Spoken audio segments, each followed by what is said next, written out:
जय हिंद।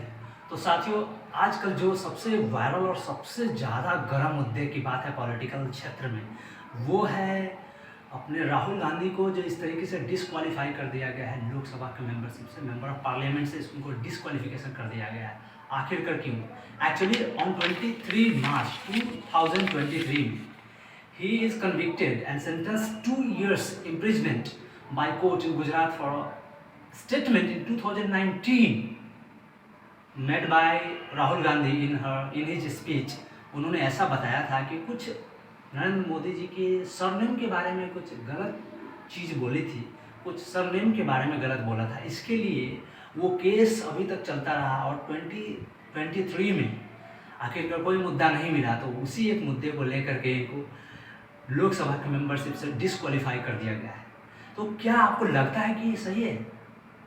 आप में अगर सही सुनने की क्षमता है तो ये सुनिए। रखा हो यार, तुम लोगों ने क्या हाल बना दिया देश का। तुम लोगों ने इसी के लिए आजादी की लड़ाई लड़ी थी, और अभी राहुल गांधी की सदस्यता तुम लोगों ने समाप्त कर दी।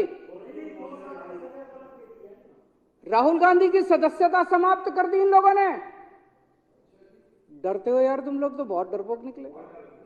भारत के इतिहास में सबसे भ्रष्ट प्रधानमंत्री अगर कोई हुआ है, सबसे भ्रष्ट प्रधानमंत्री अगर कोई हुआ है, भारत के इतिहास में सबसे भ्रष्ट,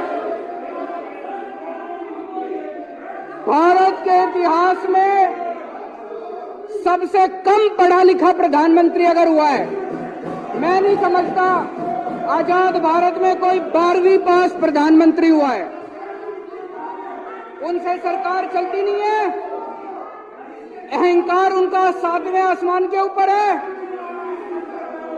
सवेरे से शाम तक इसको जेल भेजो, इसकी सदस्यता रद्द करो, इसको जेल भेजो, बस सवेरे से शाम तक यही चलता रहता है। बैठिए प्लीज, बैठिए। मैं आज माननीय बीजेपी के सारे लोगों को मैं अपील करना चाहता हूं, नरेंद्र मोदी जी के नेतृत्व के अंदर आज पूरे देश को तबाह करने की कोशिश की जा रही है। जो लोग देश को तबाह करना चाहते हैं बीजेपी में रहो, और जो लोग देश को बचाना चाहते हैं आज बीजेपी छोड़ दो। What has resulted in his disqualification from the parliament? आपको क्या लगता है कि ये सही है इस डेमोक्रेसी में, इस डेमोक्रेटिक इंडियन कंट्री में, कि इस तरीके से किसी के सरनेम के ऊपर अगर कमेंट किया जाता है इसको डिस्क्वालीफाई कर दिया जाए? देखिए, ये क्या राहुल गांधी के लिए, कांग्रेस पार्टी के लिए ये एक एडवांटेज है या disadvantage?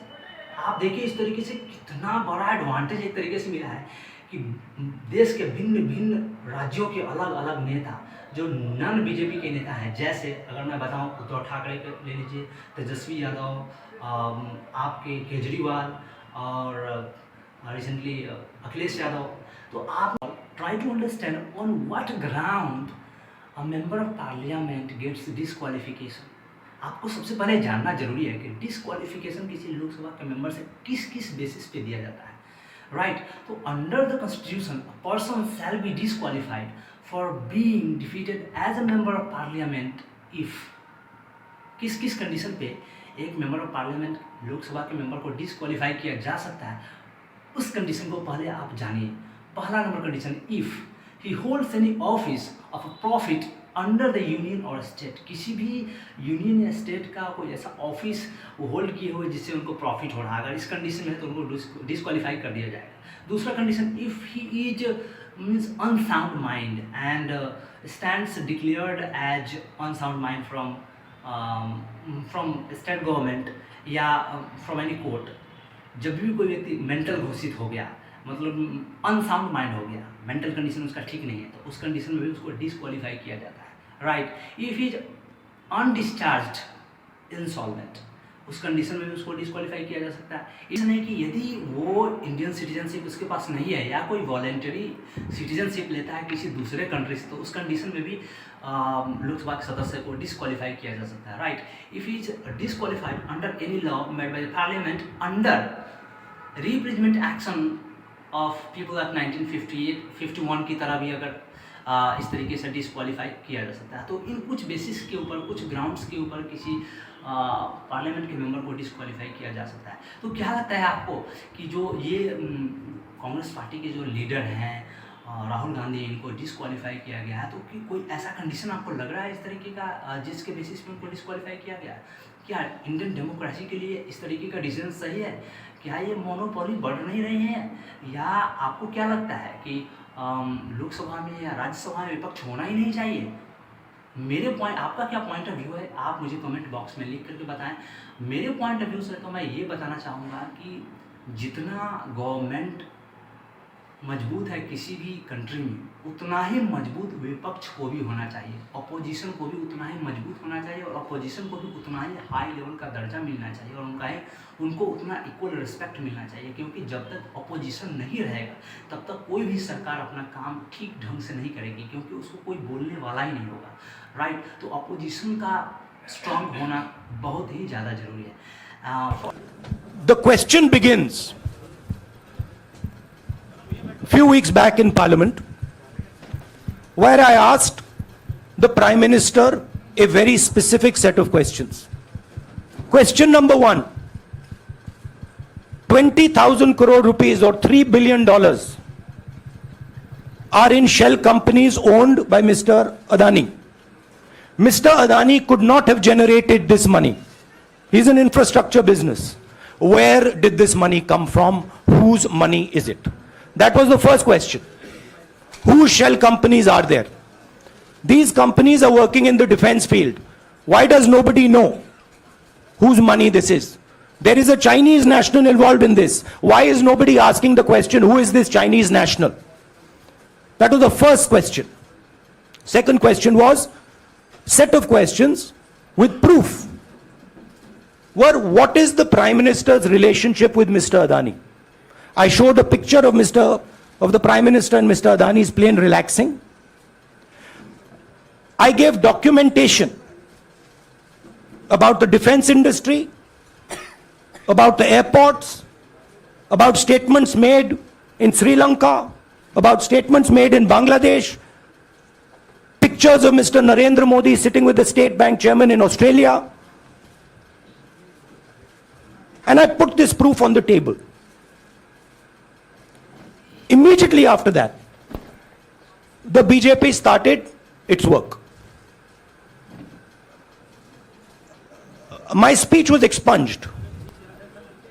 I wrote a letter to the Speaker with a detailed explanation on the defense industry, on the airports, with press clippings, supporting documents, legal documents, and said, this is the supporting foundation of my speech. I have not made this speech, I have not invented this. This is detailed research, here it is. Actually हो क्या रहा है यहाँ पे, media Rahul Gandhi को इस तरीके से उछाल दी हुई है ना, पूरी पीपल, जनता के दिमाग में इस तरीके से इनको मतलब बच्चा सा बिहेव कर करके मीडिया इनको इस तरीके से बर्बाद करते हुए इनके नाम को, कि अब लोगों को कितना भी समझाया जाए वो समझ ही नहीं पा रहे। और इनको हमेशा मीडिया वाले का काफ़ी रोल है जो इनको एक मंदबुद्धि और बचपना टाइप का इनको दिखा रहे हैं। लेकिन आपको क्या लगता है, राहुल गांधी इतने बड़े ओहदे पर हैं, इतना स्ट्रगल करके इस जगह पे पहुंचे हैं, तो क्या वो इतने मंदबुद्धि क्या है? मुझे तो नहीं लगता है।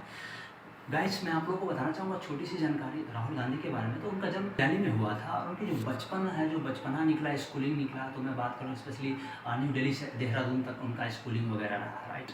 और वो अपने अंडर ग्रेजुएशन जो कि स्टीफेंस कॉलेज से किए थे, और उन्होंने अपना ग्रेजुएशन जो किया था हार्वर्ड यूनिवर्सिटी से किया था, जो लेटर बाद में वहाँ से कुछ सिक्योरिटी रीजन से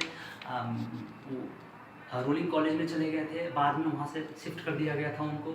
और वो एमफिल भी किए हुए हैं, master of philosophy Cambridge university से।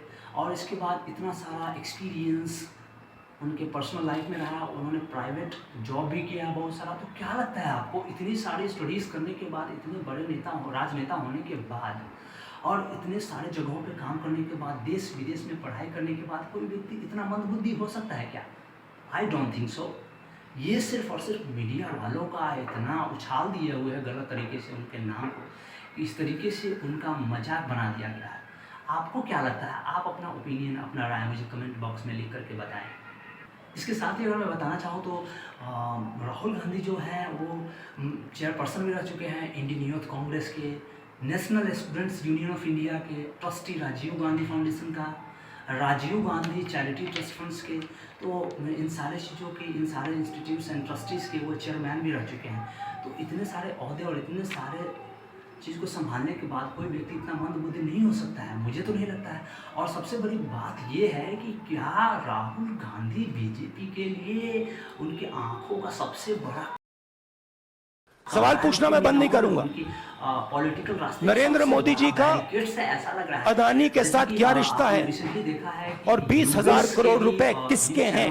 जो द गार्जियंस है उन्होंने भी छापा है अपने न्यूज में इस तरीके से कि इंडियन डेमोक्रेसी में जो ये हो रहा है, एक मेंबर ऑफ पार्लियामेंट के साथ ही ऐसा नहीं होना चाहिए, डेमोक्रेसी के साथ एक तरीका का खिलवाड़ हो रहा है। और उसने ऐसा भी कहा है इस तरीके से कि क्या बीजेपी को क्या लग रहा है कि उनका इस तरीके का डिसीजन उनके लिए फ़ायदेमंद है? मुझे तो ऐसा नहीं लग रहा है, क्योंकि अब राहुल गांधी को इस तरीके से प्रोजेक्ट किया जा रहा है कि अब इनके साथ पूरे देश के सारे एंटी बीजेपी लीडर्स उनके साथ खुल करके साथ आ रहे हैं। और शायद ये बीजेपी के लिए आने वाले इलेक्शंस में एक बड़ा खतरा भी हो सकता है। राइट, तो finally I just want to convince message from my side कि आप चाहे किसी भी पार्टी से बिलोंग करते हैं, किसी भी पार्टी को आप ज़्यादा मानते हैं या जिस भी पार्टी को आप वोट देते हैं, I don't care about that. मैं सिर्फ इस चीज़ के ऊपर फोकस कर रहा हूँ कि चाहे सरकार किसी की भी हो, विपक्ष को भी उतना ही मजबूत होना चाहिए जितनी मजबूत सरकार है, क्योंकि मजबूत विपक्ष होगा तभी सरकार अपना काम ठीक ढंग से कर पाएगी। तो आपका क्या राय है? आप अपना राय कमेंट बॉक्स में लिखिए। ओके, तो मैं दोबारा मिलूँगा इसी तरीके के न्यू अपडेट्स के साथ। तब तक आप लोग बने रहिए मेरे साथ, मेरे चैनल ई माइंड पे, and I will again come back. Bye bye, Jai Hind.